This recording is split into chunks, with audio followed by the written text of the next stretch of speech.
সুপ্রিয় দর্শক মণ্ডলী, আসসালামু আলাইকুম। আমি এখন দাঁড়িয়ে আছি নারায়ণগঞ্জের বন্দর ঘাটে।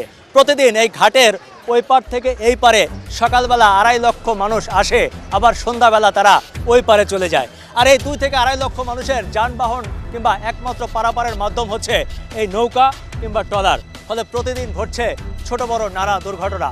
প্রায় 100 বছর ধরে ওই এলাকার মানুষের প্রাণের দাবি এখানে একটি ব্রিজ হওয়ার, কিন্তু নানা জটিলতার কারণে সেই ব্রিজ আজ পর্যন্ত নির্মাণ সম্ভব হয়নি। কথা হচ্ছে এই সমস্যার সমাধান কোথায়? দর্শক মণ্ডলী, এই সমস্যার সমাধান খোঁজার জন্য আজ আপনাদেরকে নিয়ে বেরিয়েছি নারায়ণগঞ্জের বন্দরে। চলুন এখানকার স্থানীয় মানুষের সাথে কথা বলি।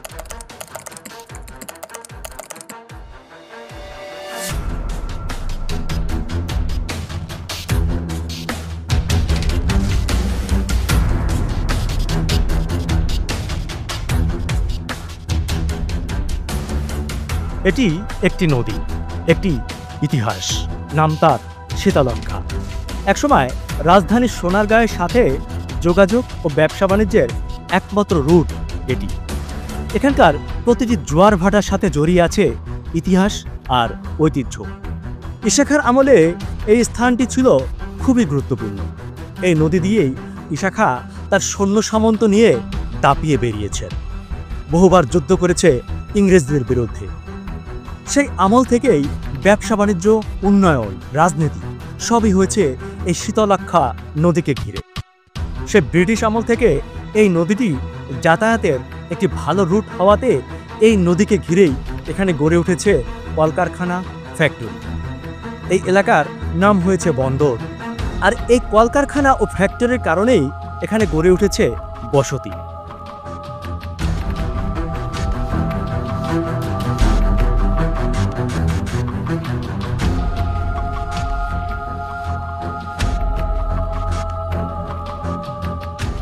বন্দরের ওই পারে প্রায় 20 লাখ লোকের বসবাস, যার প্রায় 2 থেকে 4 লাখ মানুষ প্রতিদিন তাদের নিত্য প্রয়োজনীয় কাজে এই পারে আসতে হয়।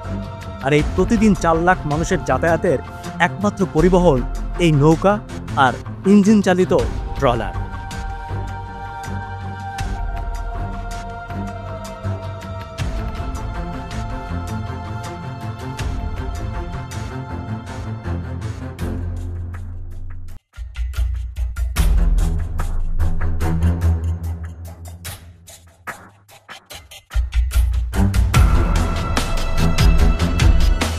একটা ব্যাপার লক্ষ্য করুন, ওই পারে এত লোকের বসতি, কর্মক্ষেত্র, অথচ নেই কোনো ভালো শিক্ষা প্রতিষ্ঠান।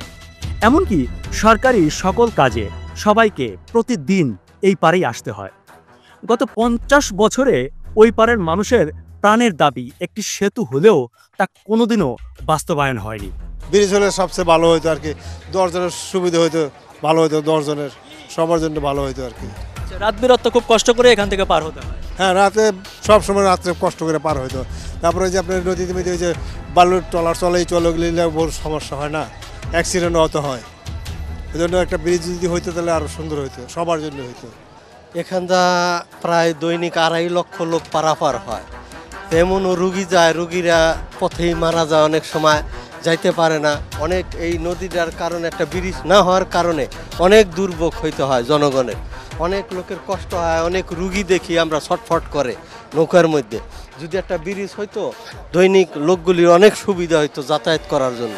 যেভাবে হোক সরকারের কাছে আকুল আবেদন, এই দিক দিয়ে যেন একটা ব্রিজ হওয়ার পরিকল্পনা থাকে।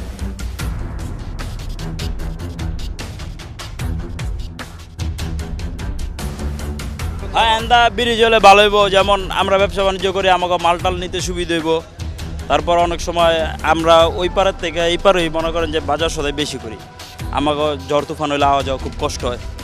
যেমন আপনার বৃষ্টির সময় টলার মলার বন্ধ থাকে, আমরা যাওয়া করতে পারি না। যদি ব্রিজ থাকতো আমরা মনে করেন যে একটা অটোর ভিতরে করেও মুড়া টুড়া দিয়েও আয়া পড়তে পারতাম। এখানে হাজার হাজার লোক পার হয়, পারাপারে কত অ্যাক্সিডেন্টে মারাও যায়, কত লোক এই যে ট্রলার অ্যাক্সিডেন্টে মারা যায় না। ইফতার টাইমে তো মানুষ এমন পড়ে যায়, ইফতার টাইমে ট্রলারে অনেক জ্যাম হয়, আর অনেক জ্যাম।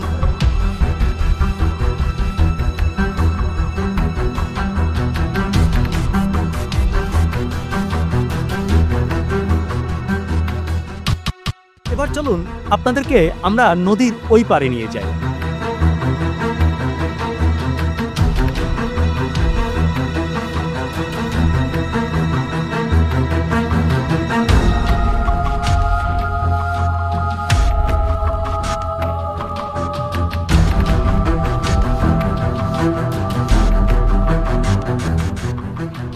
এমন একটি ট্রলারে শিশু, বৃদ্ধ, রোগী পার হওয়া যে কতটা কষ্টের, কতটা যন্ত্রণার, সেটা আমি নিজে না উঠলে বুঝতাম না। প্রতিটি কদম এখানে ঝুঁকিপূর্ণ।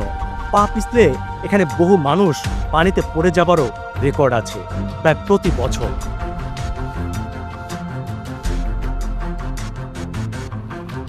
এত এত নৌকার ভিড়ে আবার বড় বড় মালবাহী জাহাজও এখান থেকে চলাচল করে, ফলে প্রতিটি মুহূর্ত রয়েছে ঝুঁকি।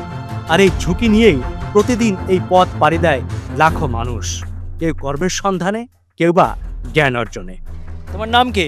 আমার নাম মোহাম্মদ আব্দুল ইয়াসসাম। আচ্ছা, তুমি কোন স্কুলে পড়ো? আমি ক্যামব্রিয়ান স্কুল অ্যান্ড কলেজে পড়ি। তোমার বাড়ি তো ওই পারে না? তুমি কি প্রতিদিন এভাবে পার হয়ে আসো? হ্যাঁ, কিভাবে পার হও? এই ট্রলার দিয়ে রেগুলার পার হয়ে আসি। প্রতিদিন হ্যাঁ আসো ট্রলারে, আবার ট্রলারে চলে যাও। যেখানে একটা ব্রিজ হলো তো বোধহয় ভালো হতো। হ্যাঁ, এটা তো ঠিক, কারণ একদম বাসার সামনে দিয়ে যদি রিক্সা নিয়ে তাড়াতাড়ি এসে পড়তে পারি, এটা একটা খাটনি নাই। ট্রলার পার হয়ে আস্তে আস্তে এক্সট্রা 10 মিনিট চলে যায়। এটা প্রতিদিন একটা স্কুলে লেটও হয়। হ্যাঁ, আবার এটা তো ঝুঁকিপূর্ণ, যদি পা স্লিপ করে বা পড়ে যাও। ইয়েস, প্রত্যেকদিন ট্রলারে ওঠার সময় একটু মানুষের হেল্প নিয়ে উঠতে হয়। তো স্কুল প্যান্ট আবার এমনি একটু টাইট হয়, তো এই জন্য একটু মানে ভয় লাগে অনেক। মানুষ যত দূর থেকে আসুক না কেন এই ঘাটটাই ব্যবহার করে বেশি, এবং অত্র এলাকা মনে করেন বন্দর, মদনগঞ্জ, ফরাদিকান্দা, সাবদি, তারপরে লাইনগর, বিভিন্ন এলাকার যা আছে এদিকেই মানুষের বেশি, যেহেতু এটা বন্দর এলাকা, ঘাট এলাকা, এখানে বাসের স্ট্যান্ড, মানুষ এখানে যাতায়াত, স্কুল কলেজ যাওয়ার জন্য এখানে একটা হয়ে আছে। উচিত ছিল এখানে ব্রিজটা হওয়া, কিন্তু কর্তৃপক্ষ কী জন্য কোথায় গিয়ে করছে এটা আমরা তো আর ভালো জানি না, আমার মনে ভালো জানে কর্তৃপক্ষ যারা করছে। মোটামুটি দেশের এবং দশের সবার উপকার হবে। এই সদরঘাটের পরে আমাদের বন্দরঘাট, এটা বন্দর 1 নং খেয়াঘাট। ঢাকা সদরঘাটের পরে দ্বিতীয় এটা। প্রতিদিন কমপক্ষে 4 লক্ষ মানুষ পারাপার হয়। এই ঘাট দিয়ে 4 লক্ষ মানুষ প্রতিদিন আসা যাওয়া করে। আমাদের এখান থেকে আসা যাতায়াত করার জন্য অনেক সমস্যা হয়, কারণ আমার 3টা বাচ্চা ইংলিশ মিডিয়ামে লেখাপড়া করে। তো মনে করেন ঘাট পাড়াইতে অনেক সমস্যা হয়ে যায়। এখান থেকে একটা ব্রিজ আমাদের জন্য অনেক সুন্দর হয়। প্রতিদিনই আসতে হয়, আবার যেতে। প্রত্যেকদিন 3 বার আমার যাইতে হয়, 3 বার আসতে হয়, 6 বার। সকাল 7টা থেকে ধরে সন্ধ্যা 7টা পর্যন্ত আমার যাতায়াত করতে হয় এদিক দিয়ে, বুঝতে পারছেন? মানে আমাদের মতন মারা অনেক ভোগান্তিতে ভুগতেছি আমরা। এরকম বাচ্চা আরও কতজন মনে করেন হাজার হাজার বাচ্চা মনে করেন স্কুলে যাতায়াত করে এখান দিয়ে। ট্রলার ডুবা যায়, মনে করেন অ্যাক্সিডেন্টের অনেক রিস্ক। জাহাজে ডাকা দেয়, লঞ্চে ডাকা দেয়, নৌকা ডিবা যায়, ট্রলার ডিবা যায়, হাজার হাজার মানুষ মারা যায় এখান থেকে। আপনারা কি চান? আমরা চাই একটা মনে করেন ব্রিজ। সরকারে যদি মনে করেন আমাদের জন্য একটা ব্রিজ করে অনেক সুন্দর হইব।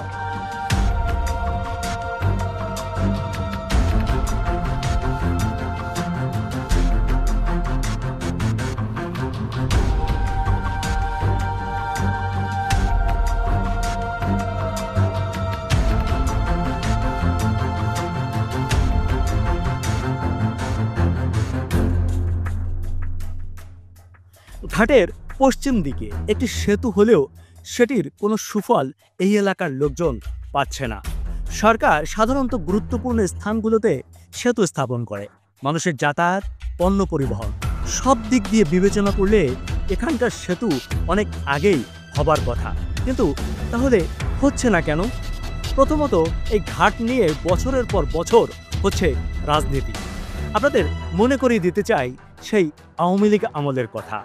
সেই শামীম ওসমান, নাসিম ওসমান, সেই আইভি রহমান সবাই প্রত্যক্ষ ও পরোক্ষভাবে এই শীতলাক্ষাকে নিয়ে করেছেন রাজনীতি। ফলে এই বন্দর ঘাট নিয়ে রয়েছে বহু হিসেব নিকেশ, রাজনীতি ও দখলদারির দৌরাত্ম্য। দর্শক, সে প্রসঙ্গে আরেকদিন কথা বলবো। আর শুধু আপনাদেরকে একটা বিষয় স্মরণ করিয়ে দিতে চাই। মনে আছে নারায়ণগঞ্জের সেই 7 খুনের কথা? এই সেই শীতলাক্ষা যেখানে 7টি তাজা প্রাণ ভেসে উঠেছিল, যে ঘটনায় কেঁপে উঠেছিল পুরো বাংলাদেশ। এই শীতলাক্ষা কতটা ভয়াবহ তার একটি উদাহরণ এটি।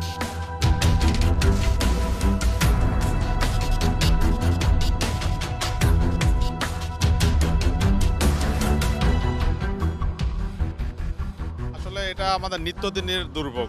এটা আমরা সরকার এবং প্রশাসনের দৃষ্টি আকর্ষণ করব যে এটা অতি দ্রুত সলভ করা হোক, কারণ এই আমাদের এই বন্দরবাসী আমরা যারা আছি নারায়ণগঞ্জের স্থানীয়, আমরা একটা রোগী নিয়ে যাওয়ার সময় বা রাতের অন্ধকারে আমাদের খুবই প্রবলেম হয়। এটা অবর্ণনীয় একটা দুঃখ কষ্ট, যা বলার মতো না। আমাদের দিকে বর্তমান সরকার বা বর্তমান প্রশাসন যারা আছে আমাদের দৃষ্টি দেওয়া হোক। আপনারা লক্ষ্য করলে দেখবেন প্রতিনিয়ত লক্ষ লক্ষ লোক এখানে আমরা যাতায়াত করি, কিন্তু আমাদের যারা বাচ্চারা স্কুলে লেখাপড়া করে, ছেলেমেয়েরা লেখাপড়া করে, একটা রুগী নিয়ে ওই পারে যেতে, ঢাকা যেতে আমাদের খুবই কষ্ট হয়। মাননীয় সরকারের কাছে প্রশাসনকে আবেদন রাখবো যেন এটা দ্রুত একটা সুরাহা সমাধান করে একটা ব্রিজ বা একটা ইয়ে করে দেওয়া হোক এবং এই আমাদের এই বন্দরবাসী আমাদের এই বাসে আমাদেরকে মুক্তি দেওয়া হোক। এখানে লঞ্চের মাধ্যমে আমাদের অ্যাক্সিডেন্ট হচ্ছে, তারপরে পারাপারের অসুবিধা হচ্ছে, তারপরে আমরা যদি এখানে একটা ছোটোখাটো একটা ব্রিজে হয় তাহলে আমরা সুন্দর আমরা চলাফেরা করতে পারি এখানে। এবার বন্যার সময় তো আরও অসুবিধা হয়, যখন বৃষ্টি আরম্ভ হয়ে যায় তখন সমস্ত কিছু বন্ধ হয়ে যায়, আমরা কোথাও আসতে পারি না, ওদিকে অনেক লোক থেমে থাকে, আমরা এখানে অনেক কষ্ট হয় আসতে। তা আপনাদের কাছে অনুরোধ, আপনার সরকারের মাধ্যমে জানিয়ে এখানে একটা ব্রিজ করে দেওয়ার জন্য আমরা আবেদন জানালাম আপনাদের। দ্বিতীয়, মানুষ যে পারাপার হয় এখান থেকে অনেক ঝুঁকি নিয়ে, মাঝে মধ্যেই অ্যাক্সিডেন্ট হয়, মাঝে মধ্যেই মারাও যায় অনেকেই। এই কিছুদিন আগেও নবীগঞ্জে মারা গেছে, এই বন্দরে একজন মারা গেছে, এই মাস 6 আগে এটা পাশ করেছেন, কিন্তু রেলের জায়গার কারণে, রেল জায়গা না দেওয়ার জন্য এই পাশে, বন্দরের এই পাশে আর ওই পাশে দুপাশেই আসলে জায়গা না ছাড়ার কারণেই প্রভাবশালীরা জায়গা ছাড়ছে না, যার কারণে কিন্তু এই ব্রিজগুলো হচ্ছে না এখানে। এই হলো নদীর অবস্থা। নারায়ণগঞ্জের মানুষ খুব একটি ভালো নেই বললেই চলে, খুব কষ্ট করে পার হয়। বাচ্চা কাচ্চা নিয়ে যেহেতু স্কুল কলেজগুলো ওই পারেই বেশি, নারায়ণগঞ্জ কলেজ আছে, তোলারাম কলেজ আছে, মহিলা কলেজ আছে, ওই পারে বিশ্ববিদ্যালয় আছে, অন্য অন্য স্কুলগুলো আছে সরকারি, আর সরকারি দপ্তরগুলোও ওই পারেই বেশিরভাগ। এখানেও তো একটা উপজেলা দপ্তর শুধু, আর ওই পারে সব জেলা প্রশাসনের দপ্তরগুলো আছে, জেলা প্রশাসকের কার্যালয় আছে, পুলিশ সুপারের কার্যালয় আছে, ওখানে সিভিল সকল দপ্তর, স্কুল, কলেজ, প্রতিষ্ঠান সবই ওই পারে, সবই ওই পারে, যার কারণে এই পারের লোক ওই পারে যায়। আপ ডাউন মোট এপার থেকে যাওয়া আসায় প্রতিদিন অন্তত 4 লক্ষর উপরে লোক যাতায়াত করে। এর ভিতরে শিশুর সংখ্যায় অনেক বেশি, যারা ছাত্র এরা অনেকেই বেশি। অন্তত একটি কলেজেই, নারায়ণগঞ্জ কলেজে অন্তত এখানে আপনার 700-800 ছাত্র আছে, বিভিন্ন সব মিলায় অন্তত দেখা যাচ্ছে এখানে 23,000 ছাত্র রয়েছে গতবার। এইবার এতে 23,000 ছাত্র ভিতরে অর্ধেক ধরেন এই পারেরই, এরা যাতায়াত করে ওই পারে। যখন যে সরকার আসে, সরকার পরিবর্তন হয়, ওয়াদা দেওয়া হয়, কিন্তু ওয়াদা পূরণ হয় না, এটাই হলো রাজনৈতিক অবস্থা। এই জায়গায় মনে করেন যে কিছুদিন আগে একটা ট্রলারে ধাক্কা খেয়ে একটা দুইটা বাচ্চা ফিরে গেছে। বাচ্চা ফিরে যাওয়ার পরে অনেক সময় যে বিভিন্ন মালের এই যে কোম্পানির গাড়ি বড় বড় জাহাজগুলো এন্দা যাওয়া আসা করে বেশি, সাধারণ মানুষ এই জায়গায় মনে করেন অনেক সমস্যা হয়। এই জায়গার থেকে ব্রিজটা যদি এই জায়গায় এন্দা যদি না দিতে পারে তাহলে আপনার ওই যে সাইড দিয়ে যে রেলটা করছে আর এই আপনার এই রেল লাইন করছিল, এন্দা ব্রিজটা দিলে মানুষের এত ভোগান্তি হইতো না, কিন্তু এই জায়গা না দিতে পারলেও কিন্তু ওই জায়গাটা দিলে সুন্দর হইতো সবচেয়ে। কিন্তু এই জায়গার প্রতাপশালী যারা আছে এরা তো এটা গুরুত্ব মাথা দেয় না। আর এই জায়গা মনে করেন যে এইবারের মানুষের এই ভোগান্তিটাই এই জায়গার থেকে হয়, আর কোনো জায়গাতে ভোগান্তি হয় না। খালি এই সমস্যা এডুক নদী পারাইতে সমস্যা হয়ে যায়। কিন্তু ফেরিটা দিয়ে এনদা দিচ্ছে, ফেরিটা না দিয়ে এনদা যদি ব্রিজ করে দিত আরও সুন্দর হইতো, তাহলে আর এই ট্রলার লাগতো না, আর কিছু লাগতো না। এটা হইলো নতুন সরকারের দ্বারা আবেদন দেয় এনদাটা ব্রিজ করে দেয়, নতুন সরকার থাকতে থাকতে যেন ব্রিজটা করে দেয়, ডাক্তার ইউনুস সাহেবেজনীরা ব্রিজটা করে দেয় সুন্দরভাবে, তো মানুষও কোথাও ধরবে ডাক্তার ইউনুস একটা ব্রিজ করে দিয়ে গেছে।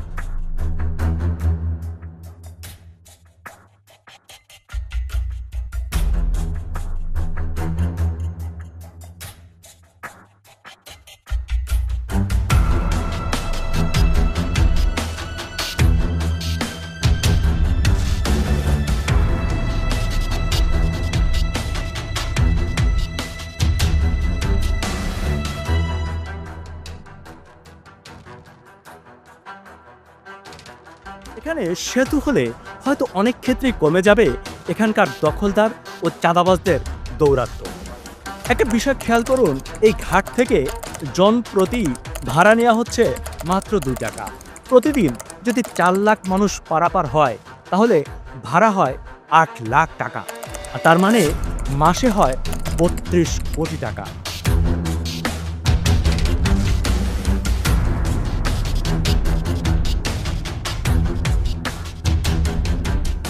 আচ্ছা, মাসে যদি 32 কোটি টাকা একটি ঘাট থেকে আয় হয়, তাহলে আর ব্রিজ করবে কোন দুঃখে?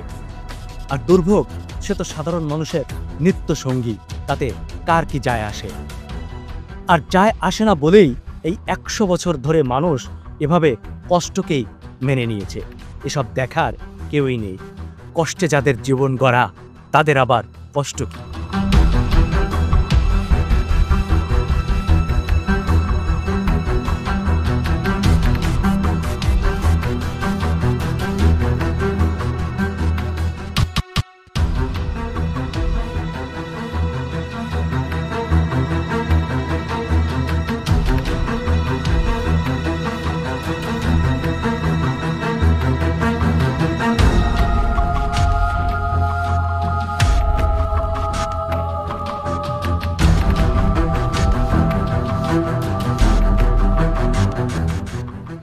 এখানকার মানুষ আশায় বুক বেঁধেছে।